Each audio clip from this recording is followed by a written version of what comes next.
우리가 성경을 읽어보면 여러 가지 중요한 개념 혹은 중요한 신앙의 내용들이 등장을 합니다. 구원이라든지 속죄라든지 등등의 그러한 중요한 개념들이 우리가 잘 알고 있어야 신앙의 내용이 좀 더 풍성해지는데, 그 가운데 성경에 보면 그 남은 자 사상이라는 것이 있습니다.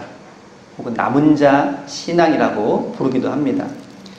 남은 자라고 하는 것은 이스라엘 백성들이 큰 어려움이나 환난을 겪어서 큰 고난에 처하게 됐을 때 그 중에 일부에 남겨진 자들, 특별한 사명을 받은 자들이 그러한 어려움과 환난을 이겨내는데 굉장히 중요한 역할을 하게 되고 또 새로운 역사를 시작하게 되는 그런 내용들을 말합니다.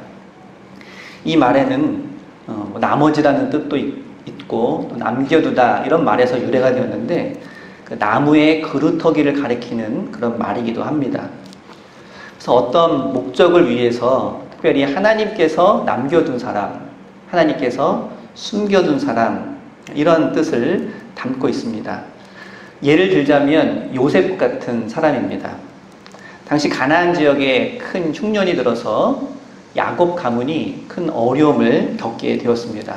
자칫하다가는 모두가 다 굶어 죽게 되는 그런 상황 속에 애굽의 총리가 된 요셉 덕분에 그들은 식량을 얻을 수 있었고 훗날에는 애굽에 정착할 수 있게 되었습니다. 이때에 이 요셉을 스스로 요셉은 자기 자신을 남은 자라고 말하면서 창세기 45장 7절에 이렇게 이야기합니다. 하나님이 큰 구원으로 당신들의 생명을 보존하고 당신들의 후손을 세상에 두시려고 나를 당신들보다 먼저 보내셨나니. 그래서 요셉은 자기 스스로에 대한 고백을 나는 남은 자입니다, 이렇게 고백을 하고 있는 것입니다. 원문에 보면 하나님이 자신을 남은 자로 애굽에 보내셨다, 이렇게 말하고 있습니다. 그래서 형들이 자기를 팔아넘기고 그리고 우여곡절 끝에 자신은 애굽의 총리가 되었고 그 형들은 흉년 때문에 먹을 곡식이 없어서 애굽에 그 곡식을 사러 왔을 때 여러 가지 일을 겪고 그 형들에게 자기 자신의 신분을 밝히면서 했던 말입니다. 형들은 아마 자신들이 이 동생을 팔아넘긴 그 보복을 이제 애굽의 총리가 된 요셉이 하지 않을까 그렇게 두려워하고 있었는데, 요셉은 전혀 다른 시각으로 이야기를 하고 있는 것입니다. 비록 형들이 나를 팔아넘겼지만 하나님께서는 나를 남은 자로 두셔서 그것 때문에 우리 가문과 가족들이 굶어 죽지 않고 살아날 수 있도록 만들어주셨다라는 것입니다. 이처럼 남은 자 이야기 혹은 남은 자 신앙은 성경에 매우 자주 등장합니다. 노아 홍수 이야기에서도 모두가 죄로 인해 심판을 받게 되었을 때 하나님께서는 노아 가족을 남은 자로 방주에 타게 하셨습니다. 그리고 그 노아 가족들을 통해서 새로운 인류의 역사가 다시 이어지게 되었습니다. 소돔과 고모라 사건 때에도 죄악이 가득한 소돔과 고모라를 하나님께서 불로 심판하실 때 그 지역에서 롯의 가족만 유일하게 남은 자로 구원을 해주셨습니다. 오늘 본문에서 바울이 인용하고 있는 열왕기상 19장의 엘리야 이야기에서도 7,000명의 남은 자가 등장을 합니다. 이 이야기는 잠시 후에 좀 더 구체적으로 나누도록 하겠습니다. 또한 이스라엘 백성들이 바벨론 포로가 되어서 그리고 바벨론에 끌려가게 되었을 때 이 남은 자 사상 혹은 남은 자 신앙은 매우 중요한 신앙의 내용으로 이스라엘 백성들이 간직하고 있었습니다.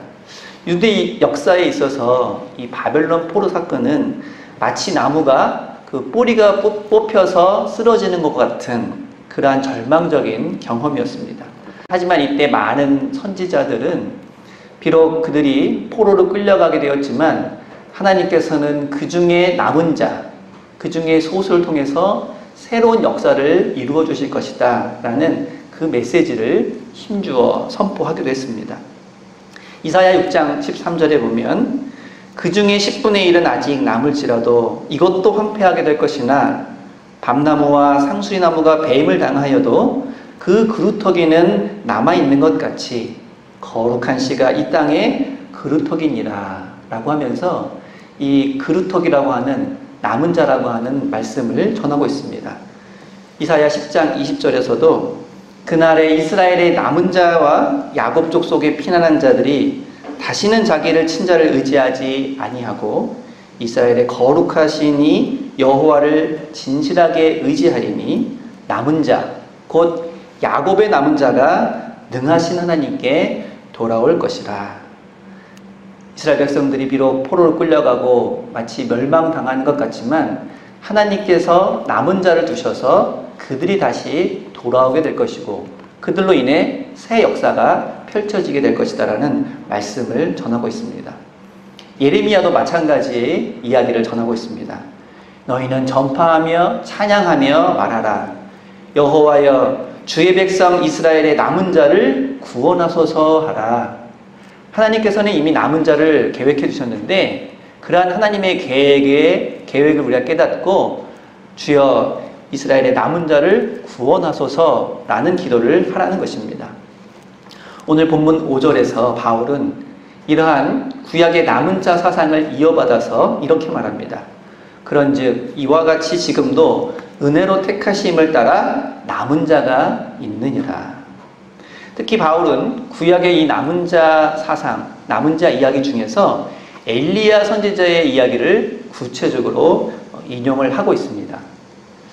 여러분들이 잘 알고 있는 것처럼 엘리야 선지자는 북이스라엘의 아합 왕 시대 때 활약한 선지자입니다. 그 당시에는 이 아합 왕과 이세벨 왕비로 인해서 이스라엘이 우상 숭배가 극심했던 시대였습니다. 그때의 엘리야는 하나님을 섬기는 그런 사람들의 대표로 바알 선지자와 맞섰고 갈멜산에서의 이 대결은 매우 유명한 일화입니다.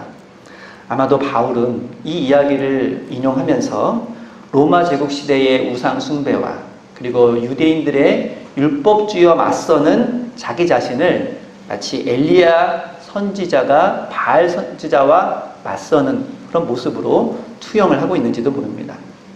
그런데 엘리야도 그리고 바울도 맞서 싸우는 상대가 너무 강했습니다. 자기 자신 홀로 그들과 맞서 싸운다는 것은 불가능에 가까운 일처럼 보였고 역부족이었습니다.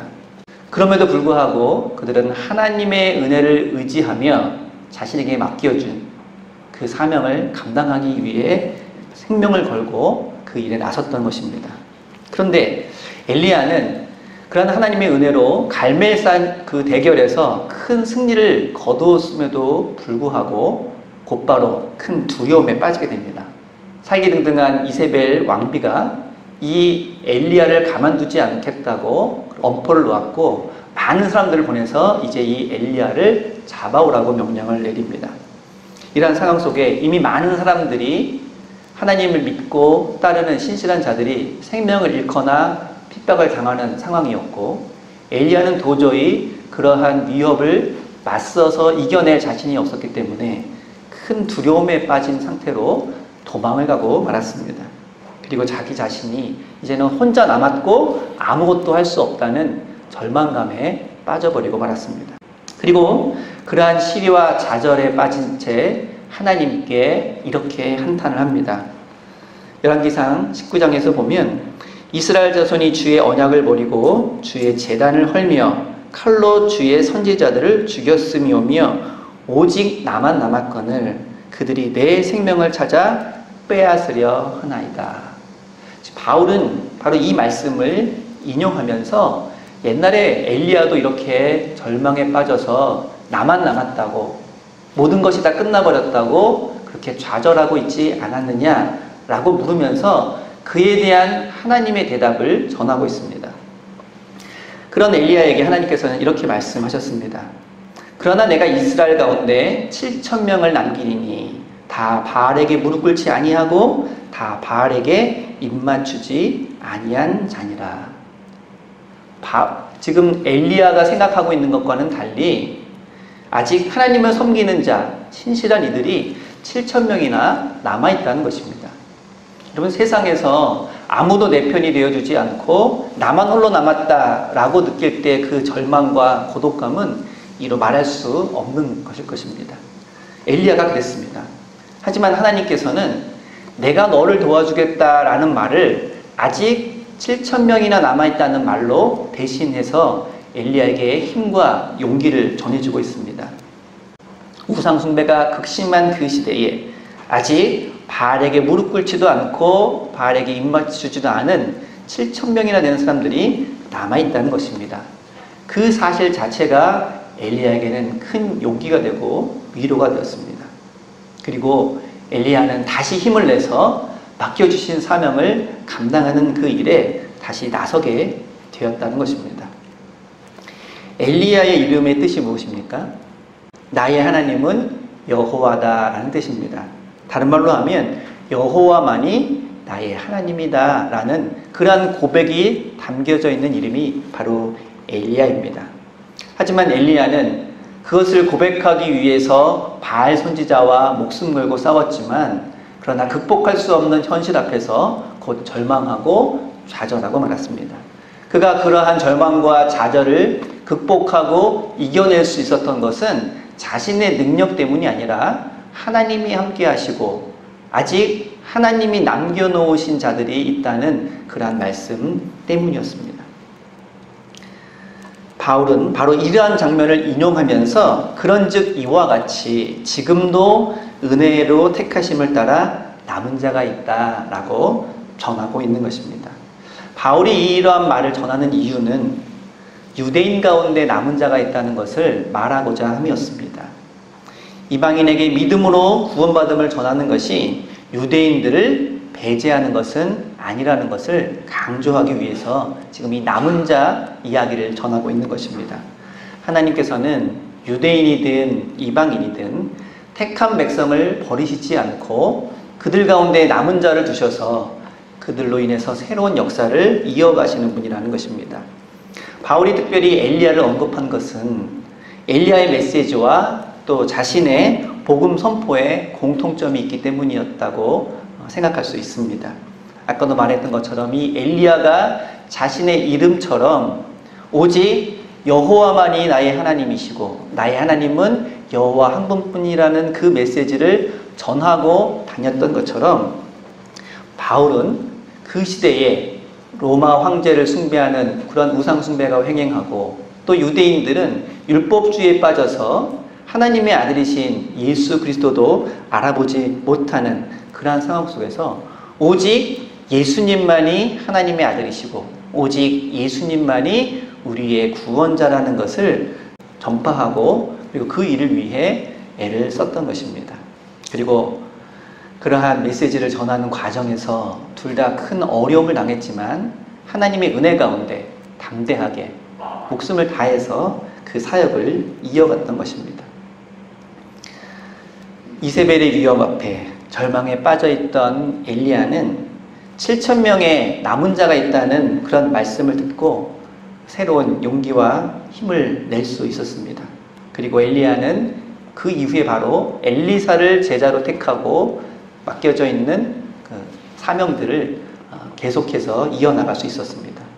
바울 또한 대다수의 유대인들이 그를 적대시하고 그를 미워하고 그를 죽이려고 하는 그런 상황 속에서 모든 유대인들에 대한 기대감을 저버리지는 않았습니다. 그리고 그 가운데에는 하나님께서 남겨놓으신 남은 자가 반드시 있다는 생각을 가지고 끝까지 유대인에 대한 애정, 그들에 대한 기대를 저버리지 않았던 것입니다. 이처럼 바울은 하나님께서 구약에서도 그렇게 하셨던 것처럼 지금도 남은 자를 통해서 새 역사를 이루어 가신다라는 강한 확신을 갖고 있었습니다. 험난한 자신이 살고 있는 그 시대에 복음을 전하고 교회를 세우고 그리고 세상을 변화시켜 나가는 그리스도인들이야말로 하나님께서 남겨놓으신 남은 자라고 말하고 있는 것입니다. 바울이 지금도 남은 자가 있다라고 말했을 때 그것은 그 당시에만 해당하는 말은 아닙니다. 남은 자라는 말은 절망적인 시대에 하나님의 뜻을 바라보고 하나님의 뜻을 이루어가는 자가 남아있다는 뜻이기 때문에 그 이후의 역사 가운데에도 하나님께서는 언제나 남은 자를 통해서 역사해 오셨다는 것을 우리는 알 수 있습니다. 로마 제국 시대 때뿐만 아니라 교회가 세상 속에서 주류가 되어서 타락하고 잘못된 모습으로 나아가고 있을 때에도 하나님께서는 그 가운데 남은 자를 택하셔서 그들로 하여금 그 교회가 새롭게 변화되는데, 그리고 세상 속에 새로운 역할을 감당하는 일에 사용해 오셨습니다. 그래서 소수의 이 남은 자를 통해서 신앙의 가치와 전통을 계속 이어가도록 하셨습니다. 그런 하나님께서는 지금도 이 시대에 남은 자를 통해서 새로운 역사를 이어가고 계시는 줄로 믿습니다. 요즘 교회의 모습을 보면 이 나무가 무성한 잎들을 맺고 또 열매를 맺어야 하는데, 가끔은 그 나무 가운데 그 생명력을 잃고 시들해져가는 나무를 보는 경우가 있습니다.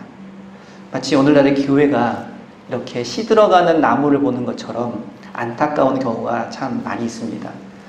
때로는 태풍이 불어서 큰 나무도 쓰러지거나 꺾이는 그런 경우도 있습니다.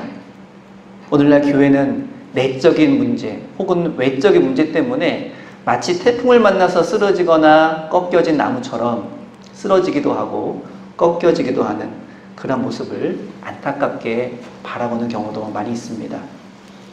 특히 요즘 코로나로 인해서 그동안 덮여있던 교회 문제들이 드러나기도 하고, 준비하지 못했던 그러한 상황 때문에 여러 가지 어려움을 겪기도 하면서 큰 고민에 빠져 있기도 합니다. 마치 큰 태풍 때문에 나무가 쓰러지거나 주위가 큰 피해를 입는 것처럼 교회가 그러한 모습으로 비춰지는 그런 때도 많이 있습니다. 하지만 하나님께서는 홍수 시대에도, 그리고 바벨론 포로 시대에도 남은 자를 통해서 새로운 역사를 이어가 주셨다는 것을 우리는 반드시 기억해야 할 것입니다. 그 어려운 시대에도 하나님께서는 남은 자를 통해서 새 역사를 이루어 가신 것처럼 오늘날 우리가 겪고 있는 이 어려운 시대에도 반드시 남아있는 소수를 통해서, 그리고 하나님을 섬기는 진정한 남은 자를 통해서 새로운 일들을 이루어 가실 줄로 믿습니다. 우리는 그러한 하나님의 계획하심과 섭리 안에서 눈을 크게 뜨고 신앙의 눈으로 남은 자를 찾아가야 할 것입니다. 그리고 우리 자신과 그리고 우리의 자녀 세대들이 하나님께서 찾으시는 남은 자가 될 수 있도록 최선을 다해 신앙의 경주를 해 나가야 할 것입니다. 지금도 하나님께서는 바알에게 무릎 꿇지 않은 세상과 코로나의 이 어려움과 시험과 그러한 역경을 이겨낼 수 있는 남은 자를 찾으시고 부르시는 줄로 믿습니다. 이러한 하나님의 부르심에 우리 모두가 응답할 수 있기를 바랍니다. 나 하나쯤이야 하고 주저하거나 망설이는 것이 아니라, 비록 작은 역할이지만 하나님의 남은 자가 되어서 교회를 위해, 그리고 하나님의 뜻을 이루기 위해 애쓰는 그러한 남은 자가 스스로 다 되실 수 있기를 바랍니다. 뿐만 아니라 우리의 자녀 세대들, 그리고 젊은 세대들이 이러한 하나님의 부르심에 응답하여서 이 시대에, 그리고 다음 세대에 남은 자가 될 수 있도록 최선의 역할을 다 감당하는 우리 모든 성도들이 될 수 있기를 바랍니다. 기도하겠습니다.